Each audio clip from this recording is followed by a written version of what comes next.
Bonjour à tous et à toutes, bienvenue dans un petit temps de prière. Pour le 4e dimanche du temps ordinaire, nous allons prier avec les lectures du jour. Je vous invite à vous poser, à peut-être allumer une bougie pour vivre paisiblement ce temps avec le Seigneur. Nous pouvons commencer en nous mettant en présence du Seigneur, en nous marquant du signe de la croix, au nom du Père et du Fils et du Saint-Esprit. Amen. Seigneur, nous voulons nous confier à toi. Nous savons que tu es là pour nous et nous voulons en ce dimanche prendre un temps de prière avec toi, te faire une place dans notre semaine. Seigneur, te recevoir, c'est aussi écouter ta parole. Nous allons écouter les lectures de la liturgie de ce dimanche et nous commençons par le livre du Deutéronome. Dans ce texte, Moïse prophétise, il annonce un grand prophète qui viendra. Écoutons comment le livre du Deutéronome nous en parle. Lecture du livre du Deutéronome. Moïse disait au peuple : au milieu de vous, parmi vos frères, le Seigneur votre Dieu fera se lever un prophète comme moi, et vous l'écouterez. C'est bien ce que vous avez demandé au Seigneur votre Dieu, au mont Horeb, le jour de l'assemblée, quand vous disiez : je ne veux plus entendre la voix du Seigneur mon Dieu. Je ne veux plus voir cette grande flamme. Je ne veux pas mourir. Et le Seigneur me dit alors : ils ont bien fait de dire cela. Je ferai se lever au milieu de leurs frères un prophète comme toi. Je mettrai dans sa bouche mes paroles, et il leur dira tout ce que je lui prescrirai. Si quelqu'un n'écoute pas les paroles que ce prophète prononcera en mon nom, moi-même je lui en demanderai compte. Mais un prophète qui aura la présomption de dire en mon nom une parole que je ne lui aurai pas prescrite, ou qui parlerait au nom d'autres dieux, ce prophète-là mourra. C'était la parole du Seigneur. Moïse annonce un grand prophète, quelqu'un qui parlera au nom du Seigneur, quelqu'un qui aura une parole sûre, une parole forte, une parole qui marquera. En tant que chrétiens, nous y reconnaissons la figure du Christ, mais toutes les personnes qui parlent aussi à sa suite, qui portent la parole du Seigneur, sont aussi de grands prophètes. Et moi, suis-je prophète ? Est-ce que, dans ma bouche, j'ai les paroles de Dieu ? Est-ce que j'essaye d'entendre la parole de Dieu ? Est-ce que j'essaye que mes mots parlent de l'amour du Seigneur ? À quoi servent mes mots ? Maintenant, nous allons écouter un psaume. Les psaumes sont de très anciens poèmes. Celui-ci nous invite à aller vers le Seigneur, à reconnaître sa grandeur. Ensemble, mettons-nous à l'écoute du psaume. Aujourd'hui, ne fermons pas notre cœur, mais écoutons la voix du Seigneur. Entrez, inclinez-vous, prosternez-vous, adorons le Seigneur qui nous a fait.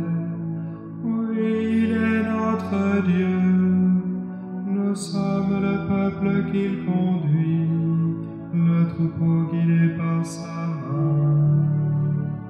Aujourd'hui, ne fermons pas notre cœur, mais écoutons la voix du Seigneur. Aujourd'hui, écouterez-vous sa parole. Ne fermez pas votre cœur comme au désert, comme au jour de tentation et de défi, où vos pères m'ont tenté et provoqué, et pourtant ils avaient vu mon exploit. Aujourd'hui, ne fermons pas notre cœur, mais écoutons la voix du Seigneur. Le psaume nous invite à la fois à la louange du Seigneur, à reconnaître sa grandeur, ses merveilles, mais aussi à écouter la parole du Seigneur, à ne pas fermer notre cœur à la parole de Dieu. Comment est-ce que j'écoute le Seigneur? Comment est-ce que je fais une place à la parole dans ma vie? Maintenant, nous allons écouter une lecture de la première lettre de saint Paul, apôtre aux Corinthiens. Saint Paul parle dans un contexte qui n'est pas le nôtre, et il prend des comparaisons familiales. La famille a énormément changé depuis saint Paul jusqu'à nous, en 2000 ans. Il ne cherche pas à nous donner un modèle familial, mais il prend une comparaison peut-être un peu maladroite pour essayer de nous montrer l'essentiel, rester attaché au Seigneur, se tourner vers le Seigneur. Écoutons ce qu'il a à nous dire. Lecture de la première lettre de saint Paul apôtre aux Corinthiens. Frères, j'aimerais vous voir libre de tout souci. Celui qui n'est pas marié a le souci des affaires du Seigneur. Il cherche comment plaire au Seigneur. Celui qui est marié a le souci des affaires de ce monde. Il cherche comment plaire à sa femme. Et il se trouve divisé. La femme sans mari, ou celle qui reste vierge, a le souci des affaires du Seigneur, afin d'être sanctifiée dans son corps et son esprit. Celle qui est mariée a le souci des affaires de ce monde. Elle cherche comment plaire à son mari. C'est dans votre intérêt que je dis cela. Ce n'est pas pour vous tendre un piège, mais pour vous proposer ce qui est bien, afin que vous soyez attachés au Seigneur sans partage. Parole du Seigneur. Ce texte de saint Paul est peut-être difficile à entendre pour nous aujourd'hui, tant le décalage entre notre vie et nos valeurs familiales est grand avec ce qui est dans ce texte. Mais saint Paul n'est pas de mauvaise volonté, il ne cherche pas à imposer une vie, mais il le dit, c'est dans votre intérêt que je dis cela. Ce n'est pas pour vous tendre un piège, mais pour vous proposer ce qui est bien. Évidemment, la manière de vivre la famille, de vivre les relations dans le mariage, dans la vie de couple, sont très différentes. Mais s'attacher au Seigneur est quelque chose qui reste d'actualité dans la vie du chrétien. Comment est-ce que j'essaye de faire une place à Dieu dans ma vie? Est-ce que, dans ma famille, Dieu a une place? Comment est-ce que je lui fais une place? Cela n'exclut évidemment pas l'amour qu'il y a dans un couple, mais mettre le Seigneur au centre, lui faire une vraie place dans sa vie, c'est quelque chose auquel le chrétien est appelé. Nous allons maintenant écouter l'Évangile selon saint Marc. Nous sommes toujours au début de l'Évangile selon saint Marc. Nous avons une rencontre entre Jésus et toute une série de personnes. Écoutons comment cela se passe. Évangile de Jésus-Christ selon saint Marc. Jésus et ses disciples entrèrent à Capharnaüm. Aussitôt, le jour du sabbat, Jésus se rendit à la synagogue, et là, il enseignait. On était frappé par son enseignement, car il enseignait en homme qui a autorité, et non pas comme les scribes. Or, il y avait dans leur synagogue un homme tourmenté par un esprit impur qui se mit à crier. « Que veux-tu, Jésus de Nazareth? Es-tu venu pour nous perdre? Je sais qui tu es. Tu es le Saint de Dieu. » Jésus l'interpella vivement. « Tais-toi, sors de cet homme. » L'esprit impur le fit entrer en convulsion. Puis, poussant un grand cri, sortit de lui. Ils furent tous frappés de stupeur et se demandaient entre eux: « Qu'est-ce que cela veut dire ?» Voilà un enseignement nouveau donné avec autorité. Il commande même aux esprits impurs, et ils lui obéissent. Sa renommée se répandit aussitôt partout, dans toute la région de la Galilée. Acclamons la parole de Dieu. Jésus accomplit ici son premier miracle. C'est la toute première guérison dans l'Évangile selon saint Marc. Jésus montre directement qu'il a de la puissance, qu'il peut vaincre le mal et que les esprits impurs n'ont pas leur chance face à lui. Et tout le monde est frappé de stupeur dans l'assemblée. Comme ils le disent, voilà un enseignement nouveau, donné avec autorité. La parole de Jésus est marquante. Rencontrer Jésus, ce n'est pas anodin. Et moi? Et si j'étais, ce jour-là, dans la synagogue de Capharnaüm, qu'est-ce que j'aurais pensé? Est-ce que j'aurais été stupéfait, étonné, curieux? Est-ce que j'aurais envie d'en savoir plus ou est-ce que ce serait passé comme ça et je l'aurais oublié? Comment est-ce que j'imagine Jésus? Quel est son regard? Quelle est son attitude? Comment est son visage? Est-ce qu'il est sévère ou doux? Est-ce qu'il a l'air heureux ou triste? Est-ce qu'il a l'air sûr de lui ou un peu hésitant? Comment est-ce qu'il est? Et si je le regardais, comme si je le rencontrais réellement aujourd'hui? Comment est-ce que je vis cette rencontre? En écoutant sa parole, je rencontre le Seigneur. Comment est-ce que je fais une place à Jésus aujourd'hui? Avec tout cela dans le cœur, je peux maintenant me confier au Seigneur, lui confier mes intentions de prière.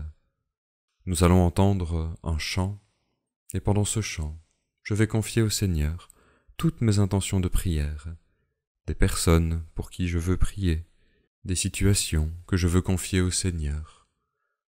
Moi-même, ma vie, mes joies et mes difficultés, je veux aussi les confier au Seigneur. Ensemble, prenons le temps de parler à Dieu, de lui dire ce qui est en nos cœurs.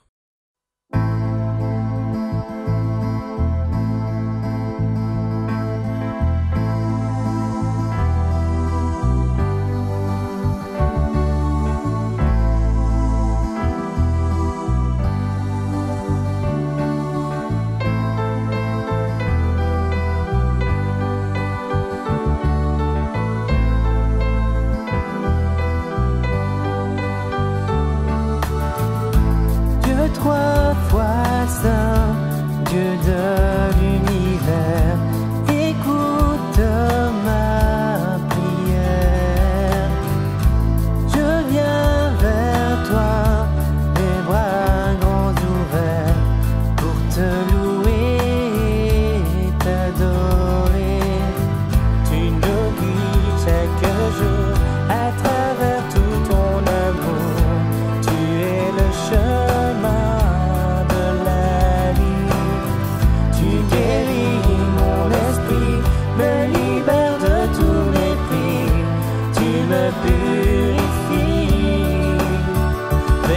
Je lève les yeux pour te contempler, ô roi des cieux, sois exalté.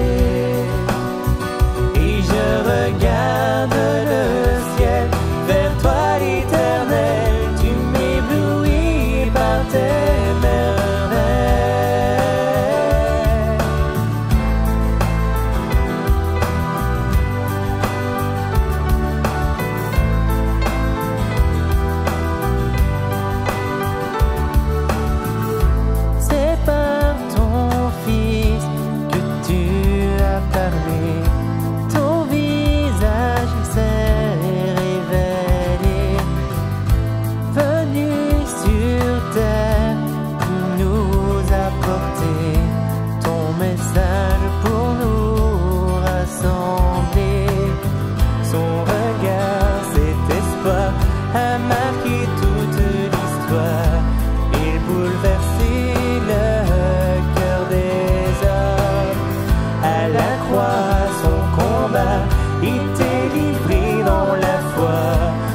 Dieu qui pardonne.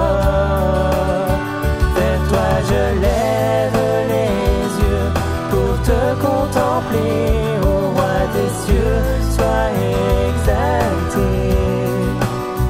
Et je regarde le ciel, vers toi l'Éternel, tu m'éblouis par tes merveilles.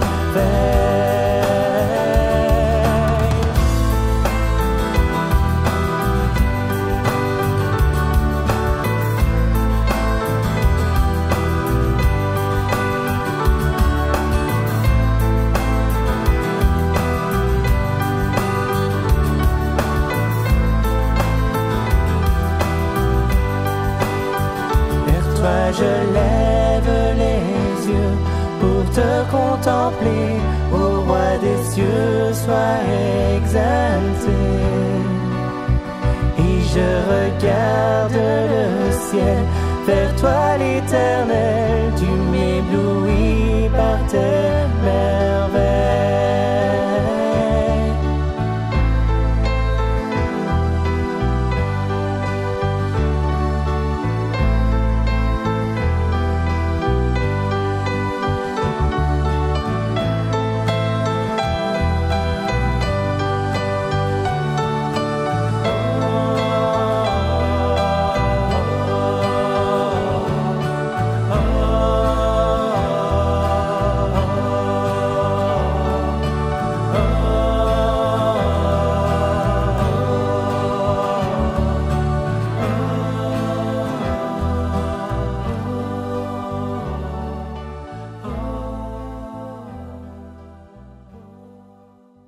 Dieu notre Père, ton Fils Jésus est venu sur terre il y a 2000 ans. Mais à la résurrection et à l'ascension, il ne nous a pas abandonnés. Il vient encore aujourd'hui à notre rencontre. Seigneur, fais que nous puissions toujours l'accueillir dans nos vies par Jésus, qui vit avec toi et le Saint-Esprit, maintenant et pour les siècles des siècles. Amen. Au nom du Père et du Fils et du Saint-Esprit. Amen. Je vous souhaite à tous et à toutes un très bon dimanche.